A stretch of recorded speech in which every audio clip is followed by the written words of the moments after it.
أنت الرحمن يا الله، أنت الرحيم يا الله، أنت السلام يا الله، أنت العزيز يا الله، أنت القدوس يا الله، أنت الجبار يا الله.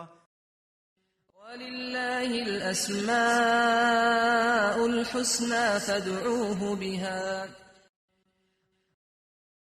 نحمده ونصلي على رسوله الكريم، أما بعد، فأعوذ بالله من الشيطان الرجيم. بسم الله الرحمن الرحيم. رب اشرح لي صدري ويسر لي أمري واحلل عقدة من لساني يفقهوا قولي. ناظرین، پروگرام اللہ کے خوبصورت نام کے ساتھ آپ کی خدمت میں حاضر ہیں۔ آج ہم اللہ سبحانہ و تعالیٰ کے نام الجبار کے بارے میں گفتگو کریں گے۔ الجبار، جبروت والا۔ الجبار، کمزور کی خستہ حالی دور کرنے والا۔ الجبار، اصلاح کرنے والا۔ الجبار، اپنی مخلوق پر بلند۔ الجبار، جو دلوں کے ٹوٹے دلوں کو تسلی بخشنے والا۔ الجبار کا لفظ بہت سے معنوں میں استعمال ہوتا ہے۔ اردو میں عام طور پر جابر کا لفظ ظالم کے معنوں میں استعمال ہوتا ہے، لیکن عربی زبان میں یہ اس کے برعکس ہے۔ اللہ سبحانہ وتعالیٰ کی یہ صفت ہمیں اس کے جبروت، اس کی عظمت، اس کی بلندی کے احساس کے علاوہ اس بات کا احساس بھی دلاتی ہے کہ وہ ذات بلند ہونے کے باوجود اپنی مخلوق کی حاجتوں کو بکثرت پورا کرنے کے ساتھ متصف ہے۔ وہ پوری قوت کے ساتھ ان کی اصلاح کر سکتا ہے، بیماروں کو شفا دیتا ہے، خوف کو امن میں بدل دیتا ہے، ناکامی کو کامیابی سے بدل دیتا ہے، اور وہ اس لحاظ سے بھی الجبار ہے کہ اپنی مخلوق کے اوپر بلند ہے اور مخلوق کے بارے میں اپنی مشیت کو اجباری طور پر نافذ بھی کر سکتا ہے، اور اس کے علاوہ کسی اور کی مشیت نافذ نہیں ہوتی۔ وَمَا تَشَاءُونَ إِلَّا أَن يَشَاءَ اللَّهُ، اور تم نہیں چاہتے مگر یہ کہ اللہ چاہے، یعنی اللہ سبحانہ وتعالیٰ کی مشیت اور اللہ سبحانہ وتعالیٰ کا حکم اور اس کی مصلحت ہی سب پر غالب ہے۔ الجبار بھی مبالغے کا صیغہ ہے، یعنی بہت زیادہ جبروت والا۔ اللہ سبحانہ وتعالیٰ جو کہ قوت والا ہے، وہ دوسروں کو اپنے فیصلوں پر مجبور بھی کر سکتا ہے، لیکن اس کے باوجود اس نے بندوں کو اختیار بھی دے رکھا ہے۔ اللہ سبحانہ وتعالیٰ العزیز بھی ہے، لہٰذا وہ قوت والا بھی ہے، اور پھر جبار ہے جو اپنی قوت کے ساتھ اپنے فیصلوں کو پوری طرح نافذ کر سکتا ہے۔ نبی صلی اللہ علیہ وسلم نے فرمایا، قیامت کے دن زمین ایک روٹی کی طرح بن جائے گی جس کو اللہ الجبار اپنے ہاتھ کے ساتھ الٹ پلٹ کرے گا، جیسے تم میں سے کوئی ایک سفر میں اپنی روٹی کو الٹ پلٹ کرتا ہے۔ یہ اللہ تعالیٰ کی طرف سے اہل جنت کے لیے مہمان نوازی ہوگی۔ اللہ سبحانہ وتعالیٰ جہاں ایک طرف جبروت کے مالک ہیں، وہاں دوسری طرف اپنی مخلوق کے لیے بے حد مہربان بھی ہیں، رحم فرمانے والے بھی ہیں، اور جب ان کے دل ٹوٹ جاتے ہیں یا ان کی مشکلات بڑھ جاتی ہیں تو ان کی تسلی کرنے والے بھی ہیں، اور اپنی مخلوق کی پوری پوری حفاظت اور نگہداشت کے ساتھ ان کو سیدھی راہ پر قائم رکھنے والے بھی۔ اللہ سبحانہ وتعالیٰ اپنی مخلوق کے معاملات کی اصلاح کرنے والے بھی ہیں۔ بلحجیم قبیلہ کے ایک آدمی سے روایت ہے، کہتے ہیں کہ میں نے پوچھا، اے اللہ کے رسول صلی اللہ علیہ وسلم، آپ کن چیزوں کی دعوت دیتے ہیں؟ تو آپ نے فرمایا، میں اس اللہ کی طرف دعوت دیتا ہوں جو ایک ہے۔ وہ اللہ جب تم پر کوئی مصیبت آتی ہے اور تم اسے پکارتے ہو تو وہ تمہاری مصیبت دور کر دیتا ہے۔ جب تم کسی بیابان اور جنگل میں راستہ بھول جاؤ اور اس سے دعا کرو تو وہ تمہیں واپس پہنچا دیتا ہے، یعنی تمہیں راستہ دکھا دیتا ہے۔ اور جب تم قحط سالی میں مبتلا ہوتے ہو، یعنی بارشیں نہیں ہوتی، اور اس سے دعا کرتے ہو تو وہ پیداوار ظاہر کر دیتا ہے۔ اور یہی کرنے والا دراصل الجبار ہے۔ وہ اپنے بندوں کو خود پکارتا ہے رات کے آخری تہائی حصے میں، اور ان سے خود فرماتا ہے کہ ہے کوئی جو مجھ سے دعا کرے تو میں اس کی دعا قبول کروں، ہے کوئی جو مجھ سے مانگے تو میں اس کو عطا کروں، ہے کوئی جو مجھ سے بخشش طلب کرے تو میں اس کو بخش دوں۔ اسی طرح جب کوئی بندہ بیمار ہو جاتا ہے تو اللہ سبحانہ وتعالیٰ اس کو صحت عطا فرماتے ہیں اور اس کی جسمانی تکلیفوں کی بھی اصلاح فرماتے ہیں اور اس کے دل کی بھی حالت درست فرماتے ہیں، اس کی پریشانی اور مجبوری کو بھی دور کرتے ہیں۔ رسول اللہ صلی اللہ علیہ وسلم نے فرمایا، اللہ تعالیٰ فرماتے ہیں جب میں اپنے مومن بندے کو آزماتا ہوں اور وہ تیمارداری کرنے والوں کے سامنے میرا شکوہ نہیں کرتا، یعنی جو اس کا حال پوچھنے کے لیے آتا ہے اس کے سامنے اپنی تکلیف کا بہت زیادہ اظہار نہیں کرتا، تو میں اس کو اپنی قید سے آزاد کر دیتا ہوں، اس کے پہلے گوشت کے عوض بہترین گوشت عطا کرتا ہوں اور اس کے پہلے خون کے بدلے بہترین خون عطا کرتا ہوں، یعنی بدل کر، اور وہ اثر نو عمل کرتا ہے، یعنی انسان بیماری کے بعد بالکل درست ہو جاتا ہے اور پہلے سے بھی زیادہ بہتر کام کرنے لگتا ہے، جبکہ بیماری کی حالت میں انسان مایوس ہو چکا ہوتا ہے۔ تو بندوں کے ان حالات کی اصلاح کرنے والا کون ہے؟ الجبار۔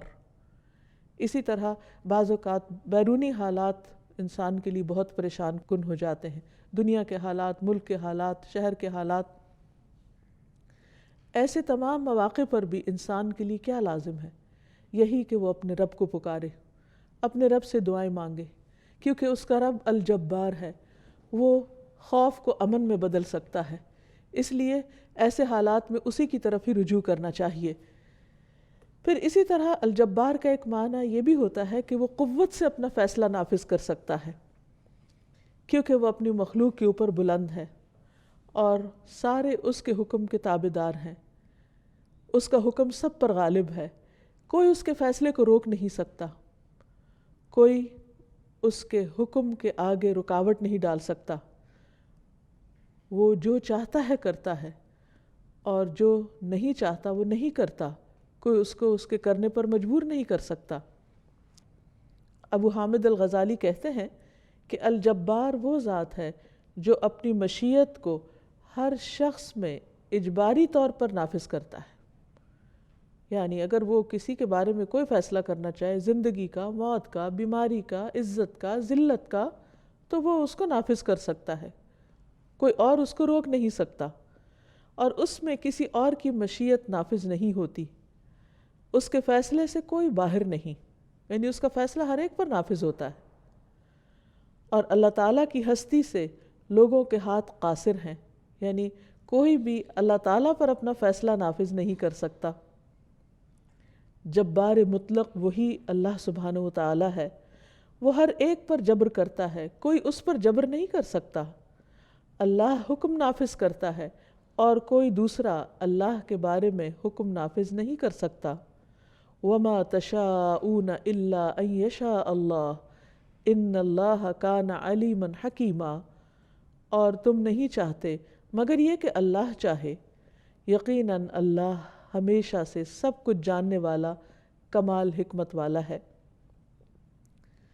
پھر یہ بھی بات یاد رہے کہ اس کے غلبے سے کوئی باہر نہیں نکل سکتا، یعنی کوئی اس کے کنٹرول سے باہر نہیں۔ قرآن مجید میں اللہ تعالیٰ فرماتے ہیں، یا معشر الجن والانس ان استطعتم ان تنفذوا من اقطار السماوات والارض فانفذوا لا تنفذون الا بسلطان۔ اے جن و انس کی جماعت، اے جن و انس کے گروہ، اگر تم طاقت رکھتے ہو کہ آسمانوں اور زمین کے کناروں سے نکل جاؤ تو ایسا کر کے دکھاؤ، کسی غلبے کے سوا نہیں نکلو گے، اس نکلنے کے لیے بڑا زور چاہیے، اور وہ بھی اللہ کے اذن کے ساتھ۔ پھر اسی طرح یہ ہے کہ اللہ سبحانہ وتعالیٰ کسی کے آگے جواب دہ نہیں، کوئی اس سے پوچھ نہیں سکتا، اس کے فیصلوں کے بارے میں اس کو چیلنج نہیں کیا جا سکتا۔ سورۃ الانبیاء میں اللہ تعالیٰ فرماتے ہیں، لا یسأل عما یفعل وہم یسألون، اس سے نہیں پوچھا جاتا اس کے متعلق جو وہ کرے اور ان سے پوچھا جاتا ہے، یعنی وہ پوری طاقت رکھتا ہے کہ لوگوں سے ان کے اعمال کا حساب کرے، اور یہی فرق ہے خالق اور مخلوق میں۔ پھر یہ ہے کہ اس کی مانے بغیر کوئی چارہ بھی نہیں۔ سورۃ فصلت میں آتا ہے، ثم استوى الى السماء وهي دخان فقال لها وللارض ائتيا طوعا او كرها قالتا اتینا طائعین، پھر وہ آسمان کی طرف متوجہ ہوا اور وہ ایک دھواں سا تھا، تو اس نے اس سے اور زمین سے کہا آ جاؤ، خوشی سے یا ناخوشی سے، یعنی بن جاؤ۔ دونوں نے کہا ہم خوشی سے آ گئے۔ تو اس سے بھی پتہ چلتا ہے کہ کائنات میں جو بھی چیزیں ہیں وہ خوشی اور رغبت سے اللہ تعالیٰ کی اطاعت کرتی ہیں، اور اللہ تعالیٰ نے ان کو جیسا بنانا چاہا، جس شکل میں ڈھالنا چاہا، وہ اسی میں ڈھل گئی۔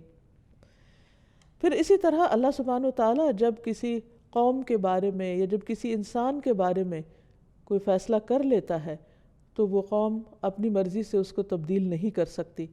ہاں یہ الگ بات ہے کہ اللہ تعالیٰ جب تک جس کو جو چاہے ڈھیل دے، اختیار دے، مہلت دے، اور وہ اسے جیسے چاہے استعمال کرے، لیکن جب اللہ تعالیٰ کا اس کے بارے میں کوئی فیصلہ آ جاتا ہے، مثلا عذاب کا فیصلہ آ جاتا ہے، تو پھر پوری قوم بھی مل کر نہیں ٹال سکتی۔ قوم نوح کے اوپر عذاب کا جب فیصلہ آیا تو زمین اللہ کے حکم سے پانی اگلنے لگی اور آسمان بھی پانی برسانے لگا، زمین اور آسمان کا پانی مل گیا اور وہ قوم ڈبو دی گئی۔ وہ ساری قوم بھی مل کر اللہ کے فیصلے کو نہیں روک سکی۔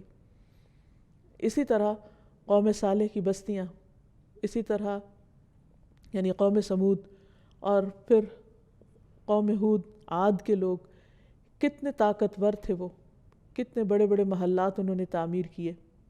قوم سمود نے کتنی بڑی بڑی چٹانوں کو تراش کر عمارتیں بنائیں۔ اسی طرح قوم فرعون، ان میں سے کون بچا؟ اللہ کے فیصلے سے کون بھاگ سکا؟ اللہ سبحانہ وتعالیٰ کا فیصلہ ان پر نافذ ہو کر رہا۔ پھر اسی طرح یہ بھی ہے کہ بعض اوقات اللہ سبحانہ وتعالیٰ وقتی طور پر کسی کو آزمائش میں ڈالتے ہیں تاکہ وہ سمجھ جائے، اور پھر اس کے بعد اس کو اس طریقے پر ہدایت بھی دیتے ہیں جب کوئی ہدایت کے لائق ہو۔ تو یہ بھی اللہ کا فیصلہ ہوتا ہے، اور اللہ سبحانہ وتعالیٰ کے فیصلوں کو کوئی بدل نہیں سکتا۔ پھر اسی طرح یہ ہے کہ دنیا کے معاملات میں تو اللہ تعالیٰ کے فیصلے ہیں ہی، آخرت میں بھی سارے فیصلے اللہ سبحانہ وتعالیٰ ہی کے ہاتھ میں ہوں گے، کیونکہ الملک یومئذ للہ، ساری بادشاہت اللہ تعالیٰ کے پاس ہوگی اور اسی کا حکم اور اسی کا فیصلہ نافذ ہوگا۔ ان معاملات کو دیکھتے ہوئے بعض لوگوں کے ذہن میں یہ خیال آتا ہے کہ شاید پھر انسان کے پاس کوئی فیصلے کی قوت ہی نہیں، کوئی اختیار ہی نہیں، وہ تو پھر کچھ بھی نہیں کر سکتا۔ شاید اللہ سبحانہ وتعالیٰ سب پر جبر کرتا ہے اور ہر ایک سے جبراً اپنا فیصلہ منواتا ہے۔ تو بات یہ ہے کہ کونی معاملات جو ہیں، یعنی کائنات کے معاملات جو ہیں، ان میں انسان کا اختیار نہیں ہے۔ مثلاً انسان آندھی کو نہیں روک سکتا۔ اگر کہیں کسی شہر پر یا کسی جگہ پر آندھی آ جاتی ہے تو کوئی آبجیکٹ نہیں کر سکتا، کچھ لوگوں کو اعتراض نہیں کر سکتا کہ تم لوگوں نے آندھی کیوں نہیں روکی۔ یا کہیں سیلاب آ جاتا ہے تو کوئی کسی کو یہ نہیں کہہ سکتا کہ سیلاب کیوں نہیں روکا، یا زلزلہ آ جاتا ہے تو کوئی یہ نہیں کہہ سکتا کہ تم روک لیتے اس کو۔ تو یہ یاد رہے کہ کائنات کے اندر جو تبدیلیاں ہو رہی ہیں، مثلا ستارے گر رہے ہیں یا شہاب ثاقب گرتے ہیں، یا اور بہت ساری ایسی چیزیں ہیں کہ جن کے اندر تبدیلیاں دن رات ہوتی رہتی ہیں، رات دن میں بدلتی ہے، دن رات میں بدلتا ہے۔ اسی طرح بارش کا آنا یا نہ آنا، مدتوں بارش نہ آئے تو کوئی لا نہیں سکتا۔ یہ سارے فیصلے اللہ سبحانہ وتعالیٰ کے ہاتھ میں ہیں، اور ان میں سے انسان کو کچھ بھی اختیار حاصل نہیں کہ وہ اللہ تعالیٰ کے ان فیصلوں کو بدل سکے۔ اور اسی طرح اس کے عذاب کے فیصلے بھی، پھر قیامت کا فیصلہ بھی، پھر کسی بھی قوم کے اندر اتار چڑھاؤ جو آتا ہے، اس کے عروج اور زوال کا فیصلہ، یہ سب ایسے ہیں کہ جن میں اللہ سبحانہ وتعالیٰ مکمل طور پر اپنے فیصلے کو نافذ کرتا ہے، اور اس میں بندوں کو کوئی اختیار نہیں دیتا کہ وہ اپنی مرضی سے اس فیصلے کو تبدیل کر سکیں۔ مثلاً اللہ تعالیٰ فرماتے ہیں انما توعدون لآت وما انتم بمعجزین، بے شک وہ چیز جس کا تم سے وعدہ کیا جا رہا ہے وہ ضرور آنے والی ہے، اور تم کسی صورت عاجز کرنے والے نہیں، یعنی اللہ تعالیٰ کو ہرا نہیں سکتے، اس کے فیصلوں کو روک نہیں سکتے۔ اسی طرح قوموں کے عروج و زوال کا فیصلہ اللہ سبحانہ وتعالیٰ فرماتے ہیں وَلِكُلِّ أُمَّةٍ أَجَلٌ فَإِذَا جَاءَ أَجَلُهُمْ لَا يَسْتَأْخِرُونَ سَاعَةً وَلَا يَسْتَقْدِمُونَ، اور ہر امت کے لیے ایک وقت مقرر ہے، پھر جب ان کا وقت آ جاتا ہے تو وہ ایک گھڑی نہ پیچھے ہوتے ہیں اور نہ آگے ہوتے ہیں. یعنی جب جس کے خاتمے کا وقت لکھا جاتا ہے اس وقت وہ ختم ہو جاتا ہے. لیکن اس سے یہ غلط استدلال نہیں کرنا چاہیے کہ اللہ تعالیٰ بندوں کو کسی خاص کام پر مجبور کرتا ہے، جیسے جبریہ فرقے نے کہا. ارشاد باری تعالیٰ ہے لا اکراہ فی الدین قد تبین الرشد من الغی فمن یکفر بالطاغوت ویؤمن باللہ فقد استمسک بالعروۃ الوثقی لا انفصام لها واللہ سمیع علیم. دین میں کوئی زبردستی نہیں، بلا شبہ ہدایت گمراہی سے صاف واضح ہو چکی ہے. پھر جو کوئی باطل معبود کا انکار کرے اور اللہ پر ایمان لائے تو یقیناً اس نے مضبوط کڑے کو تھام لیا، مضبوط سہارا پکڑ لیا جسے کسی صورت میں ٹوٹنا نہیں، اور اللہ سب کچھ سننے والا اور سب کچھ جاننے والا ہے. پھر یہ بھی یاد رہے کہ انسان کو اللہ تعالیٰ نے عمل کرنے کا اختیار دیا ہے. اسی لیے جب انسان کو جنت میں بھیجا جائے گا اور انہیں پکارا جائے گا تو اللہ تعالیٰ فرمائیں گے وَنُودُوا أَن تِلْكُمُ الْجَنَّةُ أُورِثْتُمُوهَا بِمَا كُنْتُمْ تَعْمَلُونَ. انہیں آواز دی جائے گی کہ یہی ہے وہ جنت جس کے تم وارث بنائے گئے ہو اس وجہ سے کہ تم عمل کرتے تھے. یعنی اگر انسان کے پاس عمل کا اختیار ہی نہ ہو تو اللہ تعالیٰ یہ کیوں فرمائے کہ تمہارے عمل کی وجہ سے تمہیں یہاں اللہ نے اپنی رحمت میں جگہ دی ہے. اس سے اس بات کی بھی نفی ہوتی ہے جو عام طور پر سننے میں آتی ہے کہ اگر اللہ چاہے گا تو ہمیں ہدایت دے دے گا، جب اللہ چاہے گا ہم نماز پڑھ لیں گے، اللہ چاہے گا ہم بھی سیدھے رستے پہ چل پڑیں گے. اور وہ دراصل اپنی کوتاہی کا ذمہ دار اللہ تعالیٰ کو قرار دیتے ہیں کہ شاید اللہ تعالیٰ نے ان پر جبر کر رکھا ہے، زبردستی کر رکھی ہے کہ وہ ہدایت کی طرف نہ آئیں. اللہ سبحانہ و تعالیٰ تو خود بندوں کو ہدایت کی طرف بلاتے ہیں. دن میں 5 بار مسجد سے آواز آتی ہے حی علی الصلاح حی علی الفلاح، آؤ نماز کی طرف، آؤ کامیابی کی طرف. پھر کیسے ہو سکتا ہے کہ اللہ تعالیٰ بندوں کو نیک کام نہ کرنے دے اور ان کے قدم روک دے، اللہ یہ کہ بندے ہی نہ چاہیں کہ وہ اللہ تعالیٰ کی طرف بڑھیں. پھر اسی طرح ایک اور جگہ پر آتا ہے اللہ تعالیٰ فرمائیں گے ادخلوا الجنۃ بما کنتم تعملون، تم جنت میں داخل ہو جاؤ کیونکہ تم عمل کیا کرتے تھے. تو گویا جو بھی جنت کا طلبگار ہے، جو ہمیشہ ہمیشہ کی کامیابی چاہتا ہے، اس کے لیے لازم ہے کہ وہ نیک کاموں میں جلدی کرے اور سستی کا شکار نہ ہو اور ادھر ادھر کی تعویلیں نہ کرے کہ قسمت میں ہوگا تو نیک بن جائیں گے. ایک اور جگہ پر اللہ تعالیٰ فرماتے ہیں وَقُلِ الْحَقُّ مِن رَبِّكُمْ فَمَنْ شَاءَ فَلْيُؤْمِنْ وَمَنْ شَاءَ فَلْيَكْفُرْ.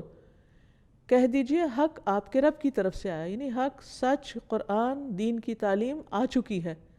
اب جس کا جی چاہتا ہے ایمان لے آئے، وہ مان جائے، اور جس کا جی چاہتا ہے کفر کر لے. یعنی دنیا میں اللہ تعالیٰ نے انسان کو اختیار دیا ہے ماننے یا نہ ماننے کا، لیکن یہ یاد رکھے کہ ماننے اور نہ ماننے کا انجام بالکل مختلف ہے. اِنَّا أَعْتَدْنَا لِلظَّالِمِينَ نَارًا أَحَاطَ بِهِمْ سُرَادِقُهَا وَإِن يَسْتَغِيثُوا يُغَاثُوا بِمَاءٍ كَالْمُهْلِ يَشْوِي الْوُجُوهَ بِئْسَ الشَّرَابُ وَسَاءَتْ مُرْتَفَقًا. بے شک ہم نے ظالموں کے لیے ایک آگ تیار کر رکھی ہے، یعنی جو اللہ سبحانہ وتعالیٰ کی بات نہیں مانتے اور اپنی جان پہ ظلم کرتے ہیں اور اللہ کے حق میں کمی کرتے ہیں، پھر ان کا انجام یہی ہے. جس کی قناتوں نے انہیں گھیر رکھا ہے، یعنی انہیں چاروں طرف سے سراؤنڈ کرے گی، اور اگر وہ پانی مانگیں گے تو پانی نہیں، پگھلے ہوئے تانبے جیسا پانی دیا جائے گا جو چہروں کو بھون ڈالے گا. بہت بری ہے پینے کی چیز اور بری آرام گاہ. لیکن اس کے برعکس جو لوگ اللہ سبحانہ وتعالیٰ کی دی ہوئی چوائس سے نیک کام کرتے ہیں، اچھے کام کرتے ہیں، تو اللہ تعالیٰ فرماتے ہیں ان الذین آمنوا وعملوا الصالحات انا لا نضیع اجر من احسن عملا. بے شک وہ لوگ جو ایمان لائے اور انہوں نے اچھے اچھے کام کیے، بے شک ہم اس کا اجر ضائع نہیں کرتے جو بھی اچھا عمل کرے. یعنی جو شخص اپنے دل کی خوشی کے ساتھ، اپنی رغبت کے ساتھ اللہ تعالیٰ کی اطاعت کرے گا، اللہ تعالیٰ اس کے عمل کو قبول فرمائیں گے. رسول اللہ صلی اللہ علیہ وسلم نے بھی اس کانسیپٹ کو بہت بہترین طریقے سے واضح فرمایا. ایک حدیث میں آتا ہے المؤمن القوی خیر واحب الی اللہ من المؤمن الضعیف. طاقتور مومن، قوت والا مومن اللہ کے نزدیک کمزور مومن سے بہتر اور زیادہ پسندیدہ ہے. کیونکہ انسان اپنے ایمان کی قوت سے، اپنی جسمانی قوت سے، عقل کی قوت سے زیادہ اچھے کام کر سکتا ہے۔ وفی کل خیر، ہر ایک میں بھلائی ہے، یعنی ہر مومن میں ہی خیر ہے، لیکن جو مومن قوت والا ہے وہ زیادہ بہتر ہے۔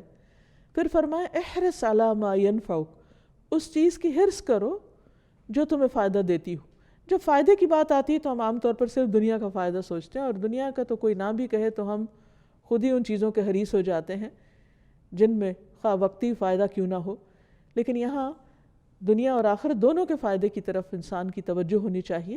تو اللہ تعالیٰ فرماتے ہیں احرص علی ما ینفعک واستعن باللہ، اور اللہ کی مدد مانگتے رہو۔ ولا تعجز، عاجز بن کے مت بیٹھ جاؤ، عاجز مت بنو، یہ نہ کہو کہ اللہ چاہے گا تو ہو جائے گا، نہیں، اٹھو، کوشش کرو۔ اللہ تعالیٰ نے تمہیں اختیار دیا ہے کام کرنے کا، اس نے تمہارے ہاتھ باندھ نہیں دیے، تمہارے پاؤں روک نہیں دیے کہ تم نیکی کے کاموں کے لیے نہ نکلو۔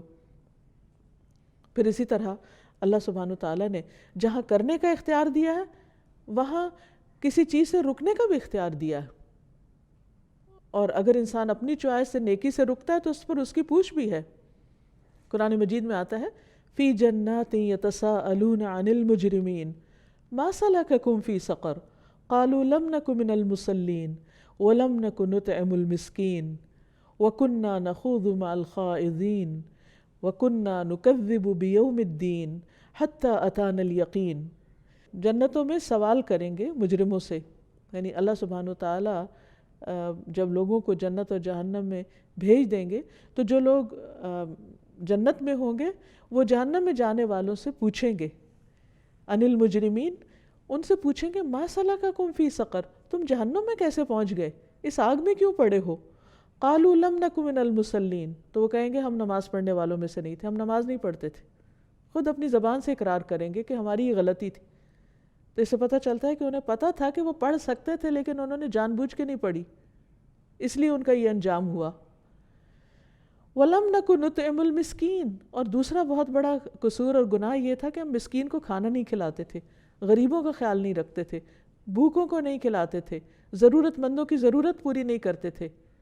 تو یہ چیز ہمیں جہنم میں لے آئی۔ اور تیسری بڑی خرابی کیا تھی؟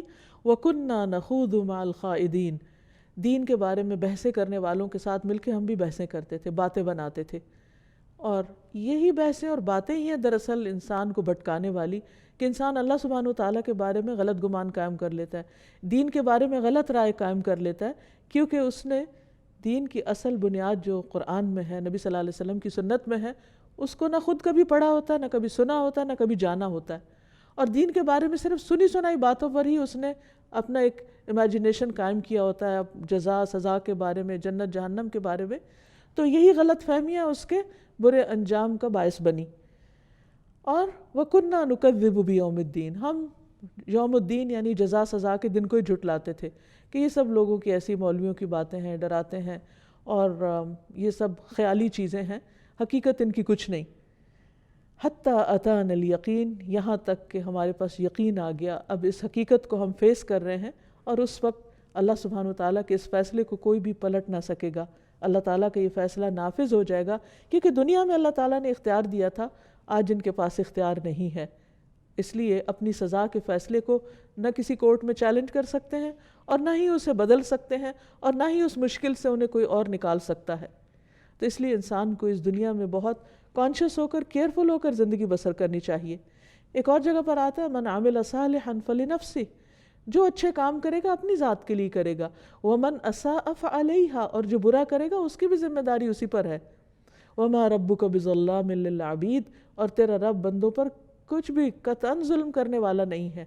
یعنی ایسا نہیں کہ کچھ لوگوں کو اللہ تعالیٰ نے کہا کہ تم نیک بن جاؤ اور کچھ کو کہا تم برے ہی رہو، نہیں، اللہ تعالیٰ نے دونوں کو چوائس دی اور دونوں کے لیے راستہ واضح کر دیا، اور دونوں کو ہی مختلف طرح کے، دونوں قسم کے لوگوں کو مختلف طرح کے وسائل عطا کیے، عقل دی، سمجھ دی، اور اللہ تعالیٰ نے وحی کے ذریعے ہدایت کا بھی بندوں کے انتظام کیا۔ اب فمن شاء فلیؤمن ومن شاء فلیکفر، جس کا دل چاہے ایمان لائے اور جس کا دل چاہے انکار کرے۔ پھر یہ کہ اللہ سبحانہ وتعالیٰ الجبار، جبروت والا، عظمت والا، قوت والا، یہ اس کی شان کو تو زیبا ہے، لیکن بندوں کے حق میں جبار ہونا کوئی پسندیدہ صفت نہیں، کیونکہ بندوں کے پاس نہ وہ علم ہے، نہ وہ حکمت ہے، اور نہ ہی وہ سمجھ ہے۔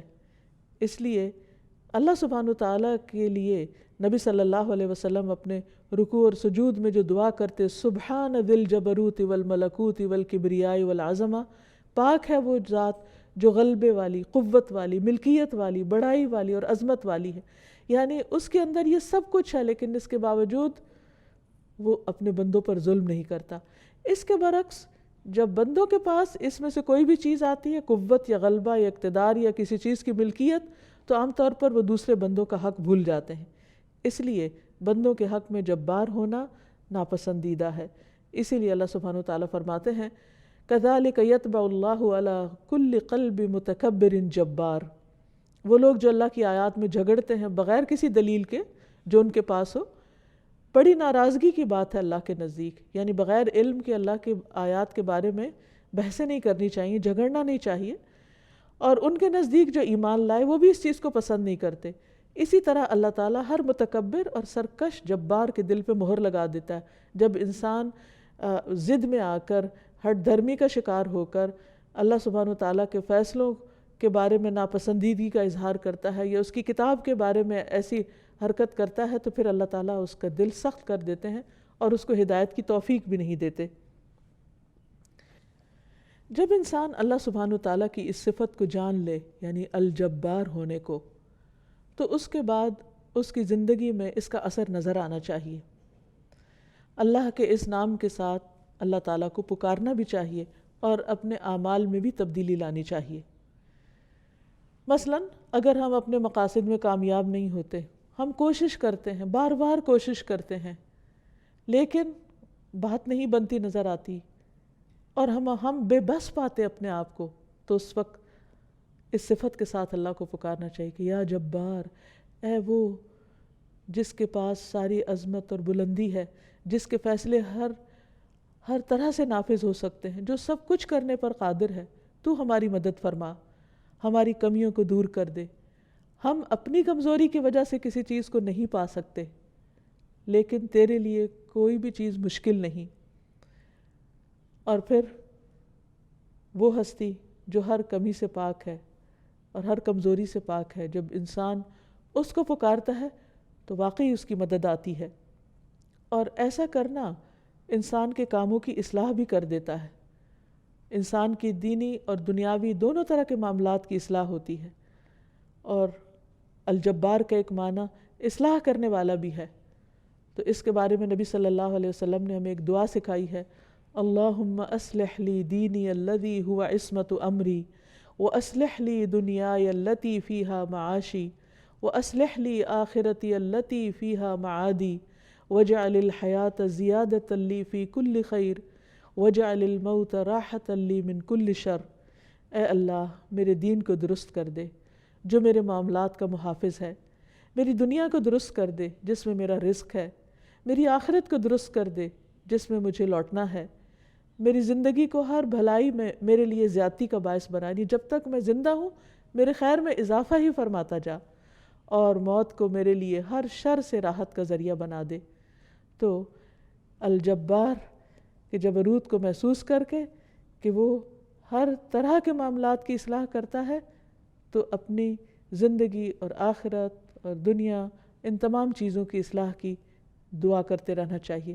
اسی طرح بچوں کی اصلاح کی فکر کرنی چاہیے، ان کے لیے بھی دعا کرنی چاہیے، جیسے کہ سورۃ الاحقاف میں دعا آتی ہے، رب اوزعنی ان اشکر نعمتک التی انعمت علی وعلی والدی وان اعمل صالحا ترضاہ واصلح لی فی ذریتی انی تبت الیک وانی من المسلمین۔ اے میرے رب مجھے توفیق دے کہ میں تیری اس نعمت کا شکر کروں جو تو نے مجھ پر اور میرے ماں باپ پر انعام کی، اور یہ کہ میں نیک عمل کروں جسے تو پسند کر لے، اور میری اولاد میں اصلاح کر دے۔ اولاد کا معاملہ اتنا نازک ہے کہ جس میں انسان بعض اوقات اپنے آپ کو بالکل بے بس پاتا ہے، اور یوں لگتا ہے کہ جیسے اولاد ہمارے اوپر جبار ہو گئی ہے، بعض اوقات اپنی سرکشی کی وجہ سے، نافرمانی کی وجہ سے۔ تو اس کے لیے بھی، یعنی اولاد کی اصلاح کے لیے بھی اور سرکشی کے مقابلے کے لیے بھی اللہ سبحانہ وتعالیٰ کی اس صفت کو یاد کر کے پکارنا چاہیے کہ اے جبار، تو جو سب کی اصلاح کرتا ہے، تو میری اولاد کی بھی اصلاح کر دے۔ انی تبت الیک، میں تیری طرف توبہ کرتا ہوں، کیونکہ بعض اوقات انسان جب اللہ کی نافرمانی کرتا ہے تو اولاد اس کی نافرمانی کرتی ہے۔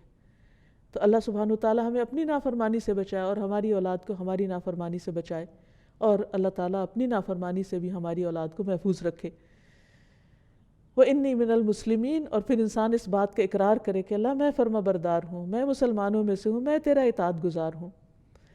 پھر اسی طرح نماز میں بھی اس وصف سے پکارنا چاہیے۔ ابو امامہ کہتے ہیں کہ میں تمہارے نبی صلی اللہ علیہ وسلم کی جس فرض یا نفل نماز کے بھی قریب ہوا ہوں، میں نے انہیں ان کلمات سے دعا کرتے ہوئے سنا، نہ ان میں اضافہ کرتے ہوئے اور نہ ان میں کمی کرتے ہوئے۔ اور وہ کیا دعا ہے؟ اللہم اغفر لی ذنوبی وخطایایا، اللہم انعشنی واجبرنی واہدنی لصالح الاعمال والاخلاق فإنہ لا یہدی لصالحها ولا یصرف سیئها الا انت۔ اے اللہ، تو میرے گناہوں اور میری خطاؤں کو معاف کر دے۔ اے اللہ، مجھے تندرست کر دے، میری کمیاں پوری کر دے، اور نیک اعمال اور اخلاق کی طرف میری رہنمائی کر دے، کیونکہ ان کی نیکی کی طرف رہنمائی کرنے والا اور ان کی برائی کو دور کرنے والا تیرے سوا کوئی نہیں۔ یعنی یہ نبی صلی اللہ علیہ وسلم دعا کثرت سے پڑھا کرتے تھے۔ پھر اسی طرح یہ ہے کہ دو سجدوں کے بیچ میں بھی اللہ سبحانہ وتعالیٰ سے دعا کرنی چاہیے، اللہم اغفر لی وارحمنی واجبرنی۔ اسی طرح انسان اپنی عملی زندگی میں خود جابر اور قاہر بننے سے پرہیز کرے، یعنی دوسروں کے اوپر غلبہ پانے کی کوشش نہ کرے یا دوسروں کے ساتھ زیادتی نہ کرے، بلکہ اللہ سبحانہ وتعالیٰ کے احکامات کے آگے جھکتا رہے۔ اور اس کے لیے انسان دنیا کے بڑے بڑے جابروں کے انجام سے سبق پکڑے، کیونکہ اللہ تعالیٰ ہر انسان کو کچھ نہ کچھ دے کر آزماتا ہے۔ بعض اوقات اس کو سوچنے کی قوت دیتا ہے، کبھی بولنے کی دیتا ہے، کبھی لکھنے کی دیتا ہے، کبھی مال کی قوت دیتا ہے، کبھی اولاد سے قوت دیتا ہے۔ تو جو بھی نعمت ہوتی ہے وہ انسان کے لیے امتحان بن جاتی۔ تو شیطان چونکہ انسان کے ساتھ ہے تو بہت دفعہ وہ ان نعمتوں اور ان قوتوں کو غلط راستے پر ڈالنے کی کوشش کرتا ہے، اور انسان کبھی اس کے بہکاوے میں آ جاتا ہے۔ تو ایسے میں کبھی بھی انسان اپنے کسی اختیار، کسی بھی نعمت کی وجہ سے اگر دوسروں کے اوپر زیادتی کرنے لگا ہے تو اسے رک جانا چاہیے، کہ ظلم اور زیادتی کبھی بھی پنپتی نہیں۔ اللہ سبحانہ وتعالیٰ ظالم کو یا جابر کو ایک وقت تک تو مہلت دیتا ہے، لیکن اس کے بعد اس کی رسی کھینچ لیتا ہے اور وہ اپنے ناک کے بل گرتا ہے۔ اسی طرح ہدایت سے بھی وہ محروم ہو جاتے ہیں، حتیٰ کہ آخری وقت میں جب ان کے سامنے ساری حقیقت کھل جاتی ہے اور ان کو سمجھ آ جاتا ہے کہ اصل قوت کس کی ہے، تو اللہ سبحانہ وتعالیٰ اس وقت پھر اس کی اس بات کو قبول نہیں کرتے۔ جیسے فرعون جب ڈوبنے لگا تو اسے پتہ چلا کہ میرے پاس تو کوئی قوت نہیں، میں تو اس پانی کو بھی نہیں روک سکتا جس کے بارے میں کہتا تھا الیس لی ملک مصر وہذہ الانہار التی تجری من تحتی، کہ یہ مصر کا ملک اور یہ نہریں جو میرے نیچے بہتی ہیں کیا میری نہیں، میں ان کا مالک نہیں؟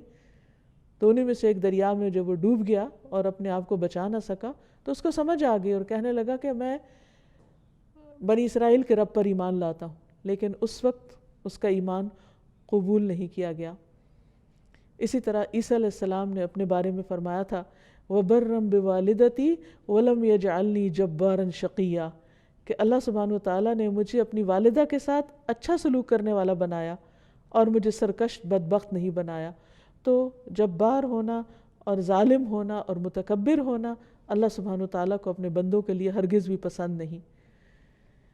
پھر اسی طرح یہ ہے کہ انسان کی زندگی میں جب کوئی پریشانی آئے، خواہ وہ اپنے اس کے مالی معاملات میں ہو یا بچوں کی طرف سے کوئی پریشانی ہو، شفا کی ضرورت ہو، تو ان سب معاملات کو اللہ سبحانہ وتعالیٰ کے سپرد کر دینا چاہیے، اور اس وقت اللہ تعالیٰ کی اس صفت کو یاد کرنا چاہیے کہ اے الجبار جو سارے معاملات کی اصلاح کر سکتا ہے، تو میرے حالات بھی درست کر دے۔